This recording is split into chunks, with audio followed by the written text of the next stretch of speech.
जब कोई इलेक्ट्रीशियन अपने लाइट का कार्य करता है तो वो पूर्ण रूप से ध्यान की अवस्था में होता है।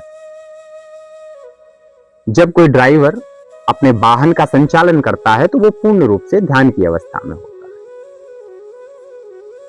है। जिस तरफ भी हमारी दृष्टि जाती है, जिस तरफ भी हमारी दृष्टि केंद्रित होती है, वहां ध्यान घटित होता है। जहां ऊर्जा का प्रवाह पूर्ण वेग से जाता है वहां ध्यान घटित होता है। ध्यान दो प्रकार से घटित होता है। एक बाह्य वस्तुओं के प्रति ध्यान घटित होता है, जहां हमारी बाह्य दृष्टि केंद्रित होती है। यदि मेरी बाह्य दृष्टि पेड़ के ऊपर केंद्रित है तो ध्यान पेड़ के ऊपर घटित होगा। यदि मेरी बाह्य दृष्टि सड़क के ऊपर है तो ध्यान सड़क के ऊपर घटित होगा।